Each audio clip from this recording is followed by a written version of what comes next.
Hello students, कैसे हैं आप लोग। Now we are going to start our next topic, that is diagrammatic presentation of data. I hope आपने previous lecture देखा होगा, टेबुलर प्रेजेंटेशन ऑफ डाटा, जिसमें हमने स्टडी किया हुआ था।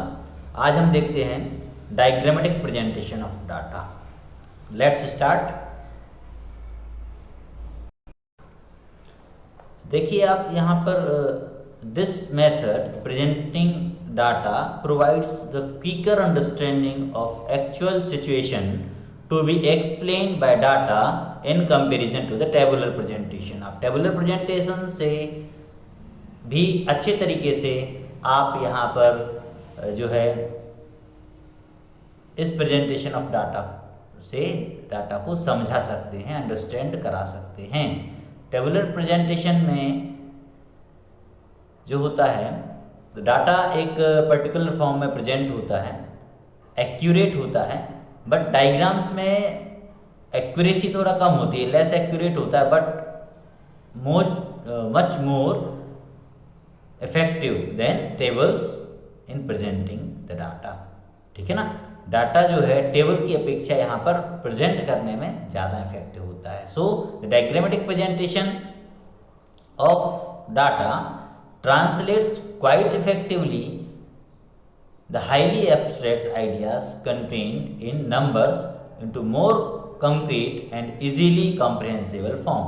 है ना, डाटा बहुत अच्छी तरीके से प्रेजेंट होता है, कॉम्प्रहेंसिवली अंडरस्टूड होता है, इफेक्टिव होता है। ये यहाँ पर बहुत अच्छा तरीका है। तो डायग्रामेटिक प्रेजेंटेशन में हम कौन कौन से डायग्राम्स या किस तरह से हम स्टडी करते हैं, कौन कौन से डायग्रामेटिक प्रेजेंटेशन ऑफ डाटा हैं, तो इसको हम 3 भागों में अलग अलग बांट लेते हैं डायग्रामेटिक प्रेजेंटेशन ऑफ डाटा को। First geometric diagrams, second arithmetic line diagrams and third frequency diagrams. तो एक एक करके हम यहाँ पर स्टडी करने वाले हैं। फर्स्ट ज्योमेट्रिक डायग्राम्स, जिसमें हम बार डायग्राम और पाई डायग्राम्स के बारे में स्टडी करेंगे। Bar diagrams also further classified simple bar diagram, multiple bar diagram and components bar diagrams. ये अर्थमेटिक लाइन डायग्राम्स, और उसके बाद हम पढ़ेंगे फ्रीक्वेंसी डायग्राम्स, है ना, रिलेटेड विद हिस्टोग्राम, ना, फ्रीक्वेंसी पॉलीगॉन एंड ओजाइव्स। तो इतना सिलेबस आपको डायग्रामेटिक प्रेजेंटेशन के अंतर्गत पढ़ना है। आगे बढ़ते हैं। Let's start. What are bar diagrams. Bar diagrams first part है सिंपल बार डायग्राम। तो bar diagram comprises a group of equi spaced and equi width rectangular bars for each class और कैटेगरी ऑफ डाटा। किसी particular data category के लिए equal space और equal width वाले rectangular diagram से हम इसको प्रेजेंट करते हैं। So it is called bar diagrams. Height and length of bar reads the magnitude of the data, है ना। डाटा का जो प्रेजेंटेशन का जो तरीका होता है, जो अर्थ निकलता है उस डाटा से, वो उसकी हाइट और लेंथ से हमें समझ में आ जाता है। नेक्स्ट देखते हैं हम यहाँ पर the lower and of the bar touches the baseline such that the height of a bar starts from the 0 unit, है ना। किसी भी बार डायग्राम्स जो है वो बेस लाइन को टच करती है, इसलिए वो 0 यूनिट से स्टार्ट होती है।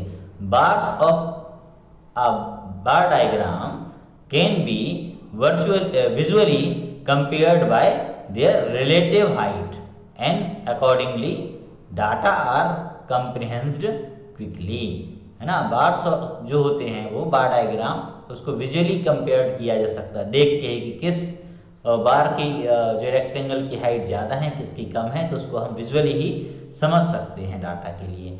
Discrete variables like family size, spot on dies, grades in an examination etcetera attributes, इस तरह से हम डाटा को प्रेजेंट कर सकते हैं। ये कुछ एग्जाम्पल्स दिए गए हैं। इस प्रकार के एग्जाम्पल्स जो हैं हम डाटा प्रेजेंट इसमें कर सकते हैं। ठीक है। आगे और कुछ एट्रीब्यूट्स दिए गए हैं such as gender, religion, caste, country ना etcetera can be represented by diagrams. Diagrams में इस तरह से इनको भी रिप्रेजेंट किया जा सकता है।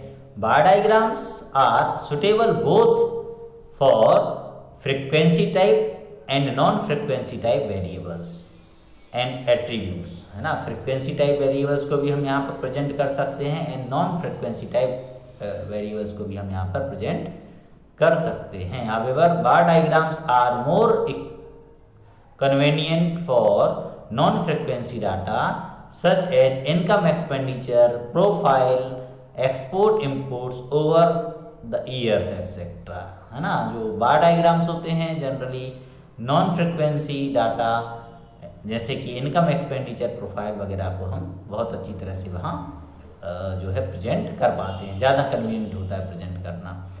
फ्रॉम द फॉलोइंग टेबल, यहाँ पर एक टेबल दी जा रही है एग्जाम्पल समझाने के लिए।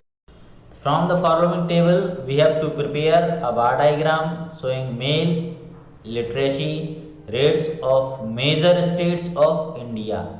लिटरेसी रेट्स यहाँ पर दिया गया है और उसको हम बार डायग्राम में यहाँ प्रेजेंट करने वाले हैं। ज़रा ध्यान से देखिएगा, समझिएगा। देख पा रहे हैं आप यहाँ पर लिटरेसी रेट दिया गया है 2001 एंड 2011 का, जिसमें कि अलग अलग स्टेट्स के बारे में यहाँ पर इंफॉर्मेशन है। अंडमान निकोबार, आसाम, बिहार, झारखंड, गुजरात, हरियाणा, कर्नाटका, केरला, मध्य प्रदेश, छत्तीसगढ़, महाराष्ट्र, इस तरह से ये स्टेट्स दिए गए हैं। जिसमें 2001 में क्या लिटरेसी रेट था वो दिया गया है। 2011 का लिटरेसी रेट यहाँ पर आपको गिवन है। आपको यहाँ पर कंपेयर करते हुए एक बार डायग्राम बनाना है। देखिए कैसे बनाते हैं बार डायग्राम। तो ये देखिए डायग्राम किस तरह से बनाया गया है। ओवरऑल इंडिया का देखिए 82.1 लास्ट में दिया गया है और आंध्र प्रदेश का जो बार डायग्राम है ओवरऑल, तो आंध्र प्रदेश का जा रहा है 75.6। आप देख सकते हैं यहाँ पर ओवरऑल कितना दिया गया था, ये देखिएगा, ये है ना। आंध्र प्रदेश का कितना दिया गया था 2011 में 75.6 मेल का दिया गया था, है ना। 2011 का 70.6 दिया गया था। तो ये देखिए 2011 का डाटा यहाँ पर शो हो रहा है, आप देख पा रहे हैं यहाँ पर। ये नीचे देखिएगा तो 2011 का आपको ये लिटरेसी रेट ओवरऑल 2011 का शो कर रहा है। तो 2011 का लिटरेसी रेट है ये, आप देख पा रहे हैं। तो आंध्र प्रदेश का 75.6, है ना। आसाम का जो था 78.8, तो यहाँ देख पा रहे हैं 78.8 लिखा हुआ है, नोट है। इस तरह से ये बार डायग्राम्स बनाए जाते हैं। एक्चुअल में एक ग्राफ पेपर पर जिस तरह से 1 सेंटीमीटर डिस्टेंस आप ले सकते हैं यहाँ पर, और 1 सेंटीमीटर के डिस्टेंस से ये यहाँ पर ये बनाए जा सकते हैं। 1 सेंटीमीटर का डिस्टेंस लेकर के और ये इस तरह से बार डायग्राम्स बनाए जाते हैं। यहाँ पर आप एक बात देख पा रहे हैं कि ये टच नहीं करते हैं, एक दूसरे को ये टच नहीं करते हैं, ठीक है। ये मेजर पॉइंट आपको ध्यान रखना है। इस क्वेश्चन में हमने ये देखा कि हमने पर्टिकुलर एक टॉपिक को लिया है, क्योंकि अभी हम सिंगल बार डायग्राम्स के बारे में आपको समझा रहे थे। इसमें 2011 के मेल पर्सन का बार डायग्राम आपको शो होगा। ऐसे अलग अलग बार डायग्राम्स इसका बन सकता है, फीमेल का, मेल का। 2001 का भी अलग अलग डायग्राम्स बनाया जा सकता है बार डायग्राम्स। अभी एक ही डायग्राम्स जो बना है वो इसका बना है, समझ में आ गया ना। और इस तरह से अगर हम सभी का मिक्स बार डायग्राम बनाए तो उसको मल्टीपल बार डायग्राम्स के नाम से जानते हैं। चलिए देखते हैं मल्टीपल बार डायग्राम्स क्या होते हैं। तो multiple bar diagrams are used for comparing 2 और मोर सेट्स ऑफ डाटा। जब डाटा के 2 या 2 से अधिक सेट्स को हम कंपेयर करते हैं, जैसे अभी डाटा के 4 सेट्स दिए गए थे।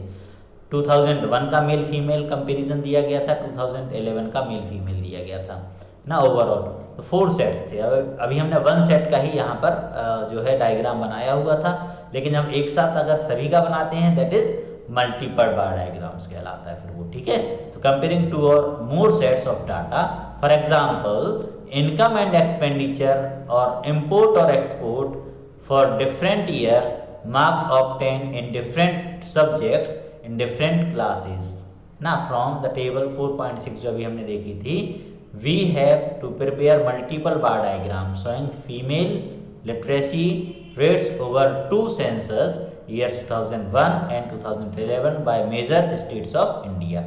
तो यहाँ पर फिर वही डायग्राम्स है, आप देख के समझ सकते हैं। ठीक है, देखिए यहाँ पर इस डायग्राम में आप देख पा रहे हैं, इस डायग्राम में आंध्र प्रदेश का सभी देखिए अलग अलग स्टेट्स का डायग्राम क्या शो कर रहा है। 2001 एंड 2011 का फीमेल लिटरेसी रेट कंपेयर किया गया है।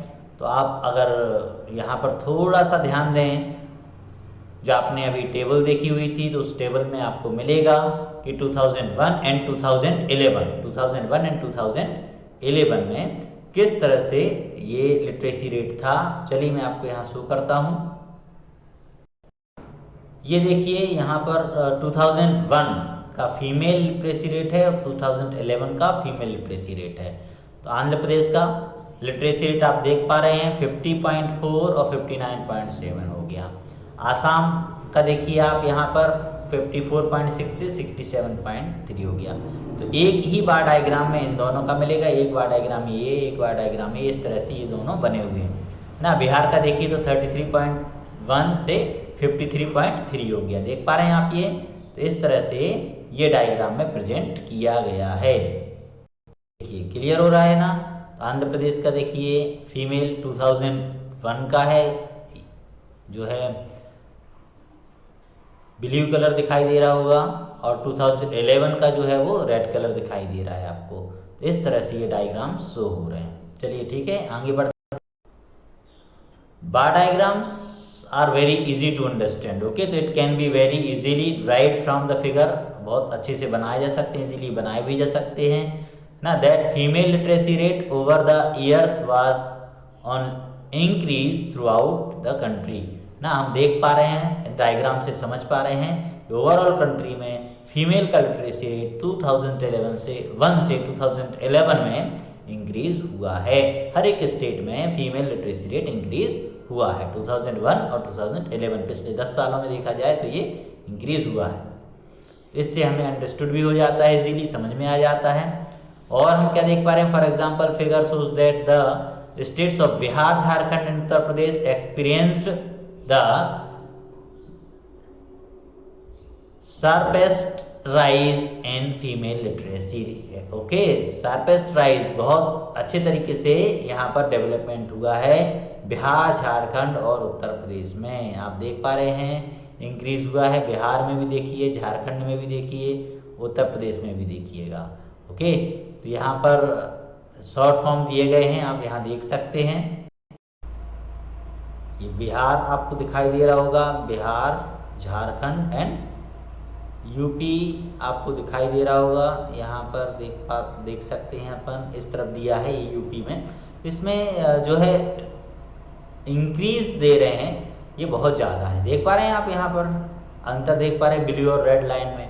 तो 2001 की अपेक्षा 2011 में बहुत ज़्यादा इंक्रीज हुआ है। बहुत अच्छी बात है, फीमेल लिटरेसी रेट में शार्प इंक्रीमेंट हुआ है, इंक्रीज हुआ है ना। यूपी में भी हम देख लेते हैं। ये देखिए यूपी आपको दिखाई दे रहा होगा इधर, यूपी में भी ये देखिए यूपी है ना, यूपी में भी इंक्रीज हुआ है। और ये बाकी की अपेक्षा यहाँ पर देखिए ये ज़्यादा गैप है। ओके, तो ये इंक्रीज यहाँ पर भी 2001 की अपेक्षा 2011 में ज़्यादा इंक्रीज हुआ है। चलिए क्वेश्चन और देख लेते हैं हम यहाँ पर। Represent following data on stream wise distribution of students of school from 2018 to 2020 bye multiple bar diagrams. Multiple bar diagrams में आपको ये शो करना है। यहाँ पर क्वेश्चन आप अच्छे से देख पा रहे हैं। 80, 19, 20 ह्यूमैनिटीज़ दी गई है, कॉमर्स स्ट्रीम का दिया गया है, साइंस स्ट्रीम का दिया गया है। चलिए देखते हैं, इसको भी प्रेजेंट करके देख लेते हैं। चलिए देखते हैं, आगे बढ़ते हैं। यहाँ पर आप देख पा रहे हैं, ये देखिए 2018, 2019 एंड 2020। 2018 में आप देखिए, देख पा रहे हैं यहाँ पर सभी लोग इस तरह से 2018 ह्यूमैनिटीज़, कॉमर्स एंड साइंस का डाटा एक साथ आप यहाँ पर देख पा रहे हैं। ये देखिए, ह्यूमैनिटीज़ 2018, कॉमर्स 2018 एंड साइंस 2018। तो यहाँ पर अच्छे से 2018 में ह्यूमैनिटीज़ देखिए 550, 350, 200 था। तो ये 550, 350 एंड 200 आपको दिखाई दे रहा है। 2019 में देखिए, 2019 जो है उसमें ह्यूमैनिटीज़ 600, कॉमर्स स्ट्रीम में 500 एंड साइंस स्ट्रीम में 300। तो इस तरह से ये देखिए क्वेश्चंस ना 600, 500, 300 जिस तरह से क्वेश्चन है उस तरह से डायग्राम बनाया गया है। तो आई होप आपको ये डायग्राम अंडरस्टूड हो गया होगा। चलिए आगे बढ़ते हैं। नेक्स्ट टॉपिक है कंपोनेंट्स बार डायग्राम्स और सब डिवाइडेड बार डायग्राम्स। इसको सब डिवाइडेड बार डायग्राम्स भी बोलते हैं। कंपोनेंट और सब divided bar diagrams are two or more components in there. Components bar diagrams or subdivided bar diagrams are very useful in comparing the size of different components parts and also for throwing light on the relationship among these integral parts. कोई भी data दिया गया है तो उसको हम उसके parts को, कंपोनेंट्स को, जैसे food, rent, medicine, education, power, जो कंपोनेंट्स है किसी पर्टिकुलर एक्सपेंडिचर के, मान लीजिए कंपोनेंट है एक इंडियन फैमिली के, तो हम अलग अलग दो फैमिली का यहाँ कंपेयर करना चाहते हैं, इंडियन फैमिली 1, इंडियन फैमिली 2। तो हर एक के अगर इंटीग्रल पार्ट यही हैं, food, rent, medicine, education, power, तो इन पार्ट्स को हम सब डिवाइडेड करके और अलग अलग फैमिली का जो है वो डायग्राम बना सकते हैं। इसको हम सब डिवाइडेड बार डायग्राम्स के नाम से जानते हैं। इसको कंस्ट्रक्ट करने के लिए हमें एक्स एक्सिस पर बार डायग्राम शो करना पड़ेंगे और उसमें इक्वली वैलेंट बार डायग्राम्स होते हैं, मतलब बराबर इक्वल बार डायग्राम्स बनाते हैं, फिर उसको हम जो है इंटरनल रूप से सब डिवाइडेड करते हैं। चलिए देखते हैं कैसे। सपोज ये क्वेश्चन आपके सामने दिया गया है, जेंडर बॉयज गर्ल्स, यहाँ पर आप देख पा रहे हैं, और इसके साथ साथ यहाँ पर ऑल दिया गया है। तो enrolled percent and out of school percent, दो अलग अलग ग्रुप में दिया गया है। तो यहाँ पर 78%, यहाँ पर 22% है, बॉयज़ इतना है ना, गर्ल्स इतना है, ऑल इतना है। तो इस तरह से ये आप देख पा रहे हैं। ओवरऑल अगर हमें इसको कैलकुलेट करना है तो बॉयज़ कितने हैं, 100% है। 100 में से 91.5% एनरोल्ड है, 8.5% एनरोल्ड नहीं है। अगर हम गर्ल्स की बात करें तो ये भी 100% में से 58.6% जो है एनरोल्ड है, 41.4% एनरोल्ड नहीं है। ओवरऑल भी यहाँ पर दिया गया तो ओवरऑल भी 100 है। इस तरह से 100 का हम पहले बार डायग्राम्स बना लेते हैं। ठीक है, देखिए इस तरह से हमने बार डायग्राम्स बनाया हुआ है, जिसमें बॉयज़, गर्ल्स और एक ऑल का है। तीनों 100 हैं, जिसमें आपने बॉयज़ का देखा 91.5 था, गर्ल्स जो है 88 मतलब जो बॉयज़ थे वो 91.5 एनरोल्ड थे, एंड आउट ऑफ स्कूल जो थे, जो एनरोल्ड नहीं है, वो 8.5 थे। तो इस तरह से हमने उसको इंटरनली जो है सब डिवाइडेड कर दिया। तो इस तरह से ये सब डिवाइडेड बार डायग्राम्स कहलाते हैं। अंडरस्टूड। गर्ल्स जो है 100% गर्ल्स थी, जिसमें से 58.6 जो है वो एनरोल्ड हैं एंड 41.4 एनरोल्ड नहीं है। ऐसे ही ऑल टोटल ओवरऑल देखें तो 78% एनरोल्ड हैं, 22% एनरोल्ड नहीं है। The bar shows the total population of children in the age group of 6 to 14 years. The components show the proportion of those who are enrolled and those who are not. तो ये proportion अलग दिखाई दे रहा है, जो enrolled हैं उनके बारे में अलग दिखाई दे रहा है, जो enrolled नहीं है वो अलग शो हो रहे हैं। तो इस तरह से component bar diagrams might also contain different components bars of boys and girls and total of children in the given age group range, है ना। तो एक particular group age group range के बारे में हमें यहाँ पर जानकारी मिल पा रही है, गर्ल्स एंड बॉयज़ की और उनके टोटल की। ओके, चलिए ठीक है। नेक्स्ट टॉपिक पर आते हैं। Coming to the next topic, that is pie diagram. That is very important बेटा। Pie diagrams is also a component of diagram, but it is a circle whose area is proportionally divided among the components it represents. जो भी components होते हैं उनके हिसाब से हम इस सर्कल का एरिया जो है वो डिवाइड कर लेते हैं। और उस हिसाब से हम इसको प्रेजेंट करते हैं। It is also called pie chart, इसको पाई चार्ट के नाम से भी जानते हैं। The circle is divided into as many parts as there are components by drawing straight lines from the center to the circumference, है ना। सेंटर से सर्कमफ्रेंस तक हम स्ट्रेट लाइन से उसको डिवाइड करते हुए आगे बढ़ते हैं। जिस तरह से ये मान लीजिए सर्कल है और ये सर्कमफ्रेंस है और ये सेंटर पॉइंट है, तो इस तरह से इसको डिवाइड करते हुए हम डायग्राम्स बनाते हैं। ठीक है, समझ में आ गया। और इस तरह से उसको शो भी कर देते हैं। तो ये इस तरह से पाई चार्ट बना सकते हैं। पाई चार्ट बनाने के लिए कुछ हमें इंस्ट्रक्शंस पता होना चाहिए और कुछ स्टेप्स फॉलो करना होते हैं, तो वो देख लेते हैं हम। The value of each components is first expressed as a percentage of the total value of all components. हर एक कंपोनेंट्स जो दिए गए हैं, जो डाटा दिया गया है, उसको हम इजीली पहले तो वैल्यू को चेंज कर लेते हैं, एक्सप्रेस्ड इन परसेंटेज, हम उसको परसेंटेज में बदल लेते हैं, आउट ऑफ 100 निकाल लेते हैं।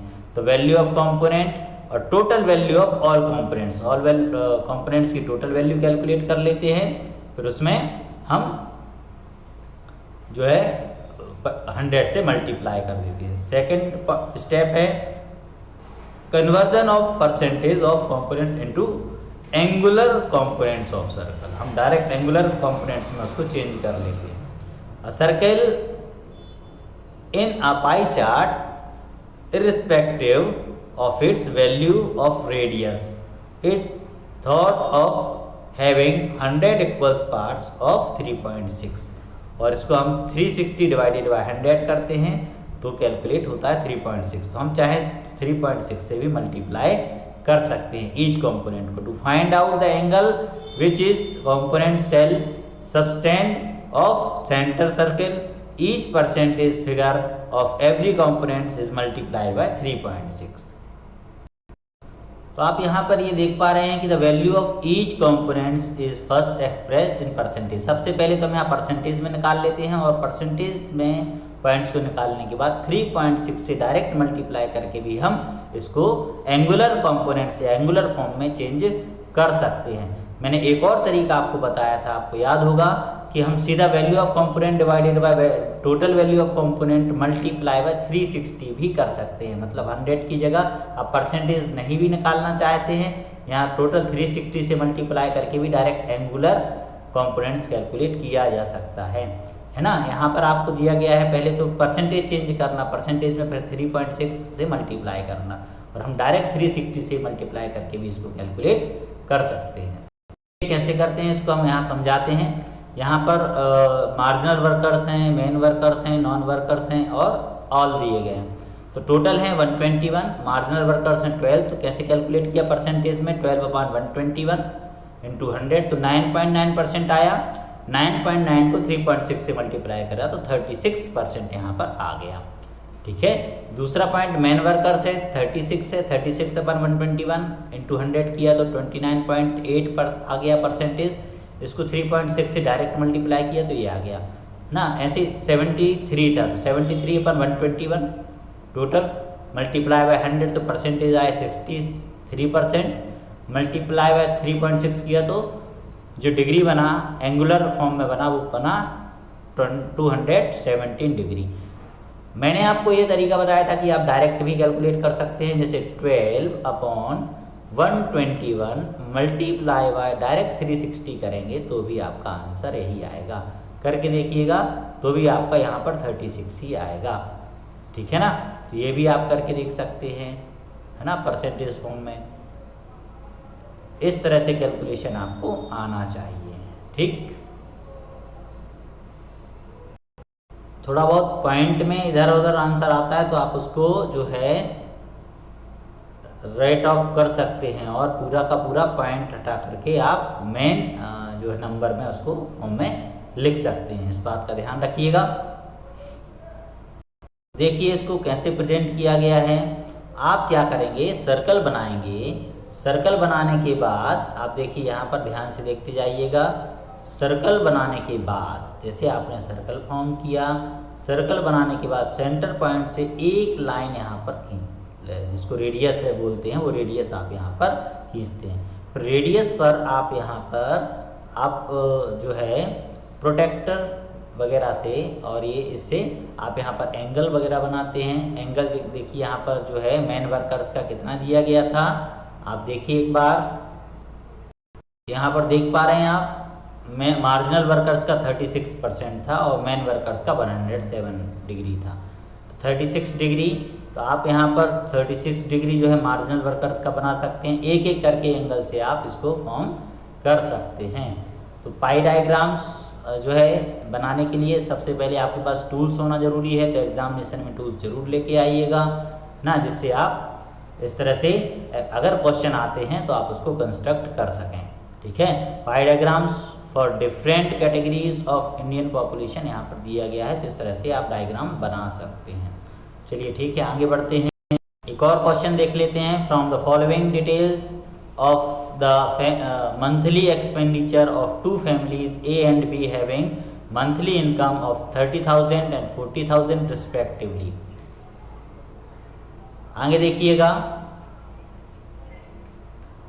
Prepare a pie diagram showing expenditure of two families. दोनों फैमिलीज के एक्सपेंडिचर देख करके आप इसको बनाइए। तो ये एक्सपेंडिचर आप यहाँ टोटल कर लेंगे और परसेंटेज कैलकुलेट करके फिर 3.6 से मल्टीप्लाई करके डिग्री में आप इसको कन्वर्ट कर सकते हैं, और चाहे तो डायरेक्ट ही डिग्री में कन्वर्ट कर सकते हैं। देखिए यहाँ देखिए, फैमिली ए एक्सपेंडिचर 15,000, 6,000, 4,000, 3,000, ओवरऑल 30,000 है। आप 30,000 टोटल दिया गया, तो परसेंटेज में क्या निकाला इन्होंने, परसेंटेज कैसे निकाला, 15,000 डिवाइडेड बाय 30,000 मल्टीप्लाई बाय 100 करेंगे तो 50% हो जाएगा ना। 6,000 अपॉन 30,000 करेंगे तो ये परसेंटेज 20 हो जाएगा। 3.6 से मल्टीप्लाई करेंगे तो ये कैलकुलेशन आ जाएगा। दूसरा तरीका भी मैं आपको बताता हूँ, यहाँ ध्यान से देखिए। आप चाहें तो डायरेक्टली यहाँ पर 15,000, जो कि मैंने आपको पहले भी समझाया था, अपॉन 30,000 टोटल मल्टीप्लाई बाय अगर 360 डायरेक्ट भी करते हैं, सॉरी 360 है ये, है ना, 360 है, ये 360 डायरेक्ट करते हैं तो भी ये देखिए ये 0 0 ये 0 ये 0, और यहाँ पर जो है इससे ये क्रॉस हो सकता है। 15 बन जाए 15 और 15 2 जा कर सकते हैं। यहाँ पर ये मल्टीप्लाई करेंगे तो 180 है, कैसे भी आप क्रॉस कर सकते हैं। क्रॉस करने के अलग अलग तरीके हो सकते हैं। तो 180 डिग्री यहाँ पर भी कैलकुलेट हो जाएगा ना। 15,000 डिवाइडेड बाय 30,000 है तो 1/2 तो आने वाला है, 1/2 तो 360 का 1/2 कितना होगा, 180 होगा। तो डायरेक्ट भी आप डिग्री कैलकुलेट कर सकते हैं परसेंटेज निकालने की अपेक्षा, है ना। तो वो भी एक सही तरीका है। तो इस तरह से ये डिग्री कैलकुलेट हो सकती हैं। डिग्री कैलकुलेट करेंगे family A and family B की, दोनों की कर सकते हैं। इसके बाद हम क्या करेंगे, डिग्रीज कैलकुलेट करने के बाद फैमिली बी में भी देखिए 18,000, 10,000, 6,000, 4,000, 2,000 और टोटल गया 40,000। तो आप इसको भी डायरेक्ट कैलकुलेट कर सकते हैं। देखिएगा गौर से, 18,000 अपॉन 40,000 मल्टीप्लाई बाय 360 करेंगे तो भी आपका आंसर 162 आ जाएगा। ठीक है, food, clothing, house rent, miscellaneous, इस तरह से ये बने हुए हैं। अब हम डायग्राम बनाते हैं। ये डायग्राम देखिए, फैमिली ए का बना हुआ है, फैमिली बी का बना हुआ है, अलग अलग। तो फैमिली ए में देखिए फूड जो है वो कलर शो कर रहा है, आपका ब्लू कलर शो कर रहा है। इस ब्लू कलर में 180 डिग्री आया था। ये देखिए फूड में कितना खर्च हो रहा है, फूड में कितना खर्च हो रहा है देख पा रहे हैं आप, 180 डिग्री, इट मीन्स 50%। ये देखिए 50% है फैमिली ए का। फैमिली बी में देखिए, फैमिली बी में फूड में कितना खर्च हो रहा है, 162 डिग्री, मतलब इसका मतलब 45%। 45% मतलब 50% से थोड़ा कम है। तो देख पा रहे हैं आप ब्लू कलर यहाँ पर कम है। तो आप डायग्रामेटिक प्रेजेंटेशन में देख करके ही बहुत अच्छे तरीके से अंडरस्टूड कर सकते हैं जो है फैमिली के बजट को। ठीक, क्लोथिंग में देख सकते हैं फैमिली ए का क्लोथिंग ज़्यादा खर्च हो रहा है, फैमिली बी का क्लोथिंग में ज़्यादा खर्च हो रहा है, फैमिली ए का कम हो रहा है। हाउस रेंट देखिए लगभग समान ही है, लेकिन फिर भी फैमिली बी का थोड़ा ज़्यादा है। आप यहाँ पर भी देख सकते हैं हाउस रेंट है ना, इसका 4000 है, इसका 6000, तो थोड़ा सा अंतर दिखाई दे रहा है, तो डायग्राम में भी उतना अंतर आपको दिखाई देगा। ठीक है, मिसलेनियस में देख सकते हैं आप, पर्पल कलर दिखाई दे रहा है मिसलेनियस में, दोनों का देखिए, फैमिली ए और फैमिली बी। मिसलेनियस में यहाँ पर 36 डिग्री, यहाँ भी 36 डिग्री, तो बिल्कुल इक्वल दिखाई दे रहा है। इस तरह से डायग्राम आप प्रेजेंट कर सकते हैं। डायग्राम प्रेजेंट करने के लिए आपको टूल्स रहना बहुत ही आवश्यक है, ध्यान रखिएगा। टूल्स लेंगे, मैं बार बार बता रहा हूँ, टूल्स लेने के बाद आप यहाँ पर सेंटर पॉइंट पर एंगल रखेंगे और ये रेडियस बनाएंगे सर्कल पर, फिर यहाँ से आप एंगल मेजर करके आप एक एक एंगल बनाते जाएंगे। यहाँ बना लिया, फिर यहाँ पर आपने ट्रैक्टर रखा, फिर एंगल बनाया, यहाँ पर पॉइंट रखा, फिर इसको मिलाया, इस तरह से ये मिलाते जाएंगे। सर्कल तो बना ही रहेगा आपका पहले से। इस तरह से डायग्राम आप शो कर सकते हैं। कोई प्रॉब्लम हो तो मुझे आप पूछ सकते हो। आज की क्लास में हमने ज्योमेट्रिक डायग्राम्स के बारे में पढ़ा, एक पोर्शन हमारे यहाँ कंप्लीट है। नेक्स्ट क्लास में हम अरिथमेटिक डायग्राम्स और फ्रीक्वेंसी डायग्राम्स के बारे में भी समझेंगे।